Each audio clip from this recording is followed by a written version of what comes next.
Hello, humans. Michael Herrick here with HIPAA for Humans, realistic cybersecurity advice for healthcare. Boy, the last video that I did on passwords was really popular. Anytime I talk about passwords, it seems to really strike a nerve because passwords are one of the biggest frustrations in our digital daily lives, and it's no different in healthcare. We're all pretty familiar with the standard password rules that are so common in healthcare. We see these rules at all sorts of healthcare organizations of all sizes, requiring people to choose passwords that are 8 characters long, a mix of upper and lowercase letters, include a special character and a number.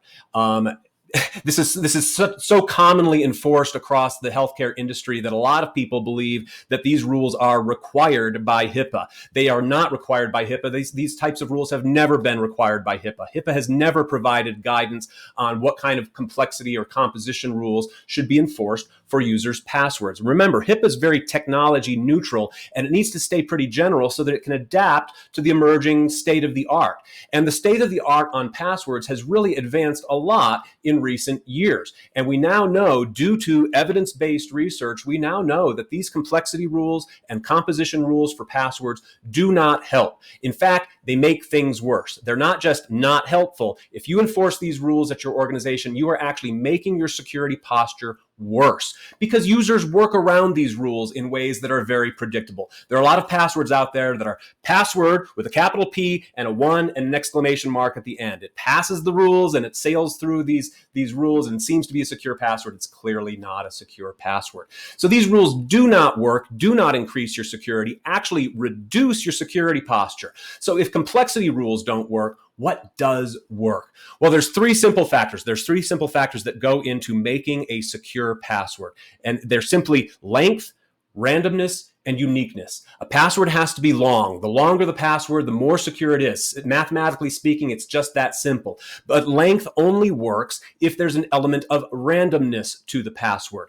The first verse of a song or the names of all of your kids or pets strung together, that might be a long password, but it's not random enough. It's got information about you that a hacker could guess and uncover and get access to your account. So it's got to be long, it's got to be random, and then very importantly, your password needs to be unique because all of our passwords have already been breached. They're all available on the dark web. You may have forgotten your MySpace password, but the dark web remembers your MySpace password. And if you're using that old password to protect your EHR system is at risk. If you're reusing your LinkedIn password on your VPN is at risk because that LinkedIn password was breached a few years ago and is available to any hacker who wants to look it up. Hackers don't have to guess your password. They can look up your password as easily as looking it up in a phone book.